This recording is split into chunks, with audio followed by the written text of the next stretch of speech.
Hello everyone. आप सभी का स्वागत है और 10 मिनट के रिवीजन सीरीज़ में, जहाँ पे हम करेंगे यूनिट 2 का 10 मिनट के अंदर रिवीजन। तो इसमें जो हमारा पहला टॉपिक है वो है अलोहा। अलोहा आखिरकार होता क्या है? अलोहा एक हमारा रैंडम एक्सेस प्रोटोकॉल है जो नेटवर्क में मल्टीपल यूजर्स को एक शेयर्ड चैनल पे डेटा सेंड करने की परमिशन देता है। और जैसे मान लीजिए कि कोई अगर एक शेयर चैनल है, उस पे मल्टीपल डिवाइसेस बहुत सारे डिवाइसेस हैं उस चैनल पे। तो उन चैनल को कि कौन डेटा सेंड करेगा, कौन क्या करेगा, इन सब चीज़ की बेसिकली ये डेटा को सेंड करने की परमिशन देती है। और इसके 2 टाइप्स के होते हैं, pure Aloha and slotted Aloha. Pure Aloha में क्या होता है कि रैंडमली किसी भी टाइम पे हम क्या कर सकते हैं कि हम डेटा को सेंड कर सकते हैं। जब किसी को डेटा सेंड करना होता है तो डायरेक्टली इसमें कर देता है। अगर कोलिजन होता है तो डेटा क्या करता है, रैंडम टाइम के बाद फिर से उसको रिट्रांसमिट किया जाता है। इसके एडवांटेजेस क्या है, जैसे कि सिंपल डिज़ाइन होता है इसका, ईज़ी टू इम्प्लीमेंट होता है। डिसएडवांटेज ये है कि जो कोलिजन के जो चांसेस होते हैं वो कुछ ज़्यादा ही हाई होते हैं इसके अंदर। और लो एफिशिएंसी होता है, मतलब इसका जो एफिशिएंसी होता है नियर अबाउट 18%। सलोटेड अलोहा में क्या होता है कि एक फिक्स अमाउंट ऑफ टाइम होता है कि इस टाइम में जो भी डिवाइसेस किसी चैनल पे है या जो शेयर चैनल है उस पे क्या करता है कि एक फिक्स टाइम दिया रहता है, उसी टाइम पे हमको क्या करना पड़ता है, डेटा को सेंड करना पड़ता है।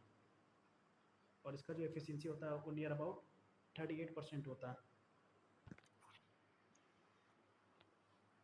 अब जो नेक्स्ट हमारा टॉपिक है वो है फ्रेमिंग। फ्रेमिंग क्या होता है? फ्रेमिंग एक प्रोसेस होता है जो क्या करता है, डेटा को फ्रेम्स में डिवाइड करता है। और इसके 3 पार्ट्स होते हैं, जैसे कि पहला हमारा होता है हेडर। हेडर के अंदर जो भी सोर्स एंड डेस्टिनेशन का मैक एड्रेस उसको स्टोर करता है। पेलोड में जो हम एक्चुअल डेटा सेंड करते हैं वो होता है। और ट्रेलर में जो भी एरर डिटेक्शन इन्फॉर्मेशन होते हैं, जैसे कि सीआरसी, ये सब ट्रेलर के अंदर होते हैं।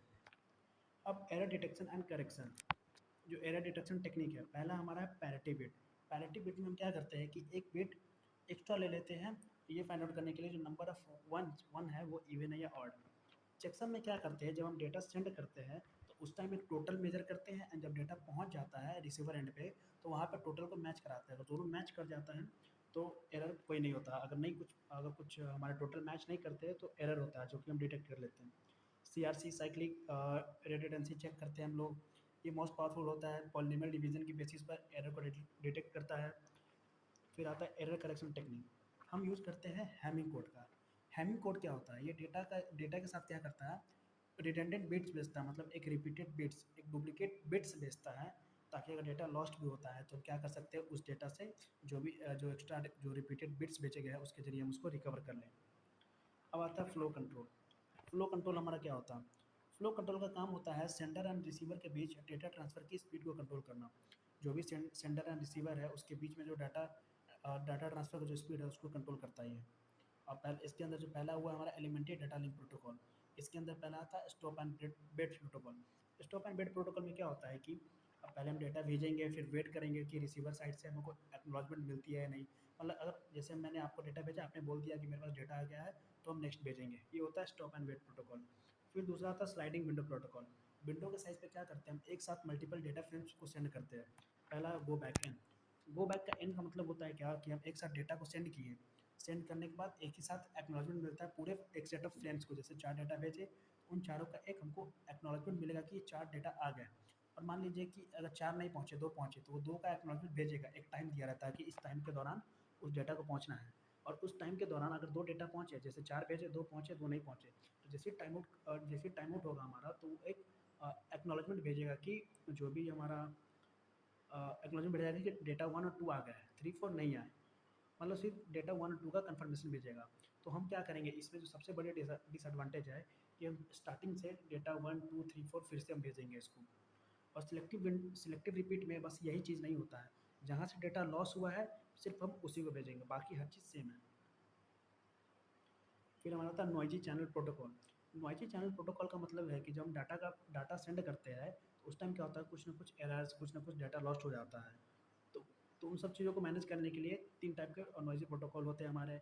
स्टॉप एंड वेट होते हैं, गो बैक एंड होता है, सिलेक्टिव रिपीट। ये तीनों अभी कर लिए, वही चीज़ है। फिर आता है हमारा medium access control MAC. Multiple device जब सेम चैनल शेयर करते हैं, जैसे मान लीजिए बहुत सारे डिवाइस जब एक ही चैनल शेयर करता है, तो कौन पहले डेटा सेंड करेगा, इन सबको क्या करता है, ये मैनेज करता है। अब इसके अंदर आता है चैनल एलोकेशन, चैनल को एलोकेट करना।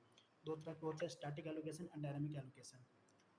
स्टैटिक एलोकेशन में क्या होता है, एक फिक्स टाइम या फ्रीक्वेंसी स्लॉट दिए जाते हैं कि उस टाइम में तुम डेटा सेंड कर सकते हो। और डायनामिक एलोकेशन में क्या होता है, चैनल को ऑन डिमांड दिया जाता है। मतलब जैसे मान लीजिए 3 डिवाइस है, 3 में से कोई एक डिवाइस डिमांड कर रहा है कि मुझे डेटा सेंड करना है, और 2 नहीं कह रहा है कि नहीं भेजना है, तो वो क्या करता है, उस टाइम उसको दे देता है कि हाँ ठीक है, जाओ डेटा सेंड कर लो।